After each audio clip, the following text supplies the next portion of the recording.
A poor little boy ran away from his father when he was very young. He lived in another country for many years. He wandered about in all directions, seeking food and clothing. While wandering here and there, he happened to walk towards his home country. At that time, his father stayed in a city of the country. He had been vainly looking for his son and thinking of his son ever since he had lost him. The father was now very rich. The poor son came to the city where his father was living and thinking, "I am old and decrepit. I have many treasures, but I have no son other than the missing one. When I die, yearning for my son, my treasures will be scattered and lost." At that time, the poor son happened to stand by the gate of the wealthy man's house. Seeing the rich man, the poor son was frightened and thought, "Is he a king or like a king?" The rich man recognized him at first sight as his son. He was delighted. He immediately dispatched a man standing beside him to quickly bring back the poor son.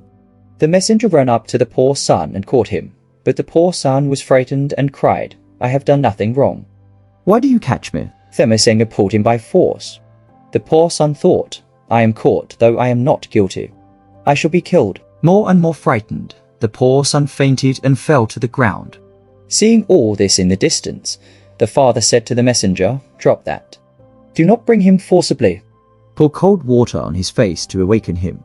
The father said this because he had realized that his son was too solid to meet a noble man. He knew that the man was his son, but expediently refrained from telling others that this was his son. Waking up, the poor son stood up and went to a village of the poor to get food and clothing. The wealthy man dispatched messengers in secret. He said to two men who looked worn out, powerless and virtueless, "Go and gently tell the poor man that he will be employed here for a double day's pay. If he agrees with you, bring him here and have him work to clear dirt, and that you two also will work with him." The poor son drew his pay in advance and cleared dirt.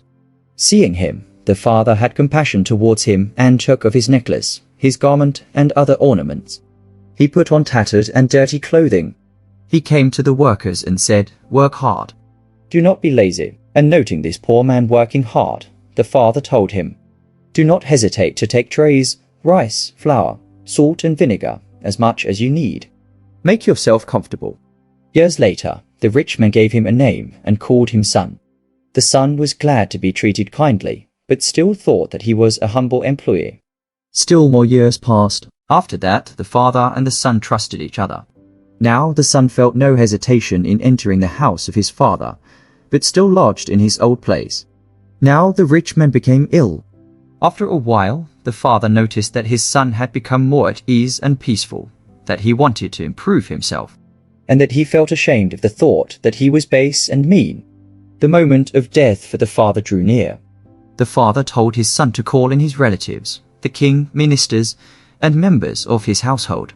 When they were all assembled, he said to them, "Ladies and gentlemen, this is my son, my real son. I am his real father. He ran away from me when I lived in a certain city and wandered with hardships for more than 50 years. His name is so and so. All my treasures are his now." The son was very glad to hear this. He had the greatest joy that he had ever had.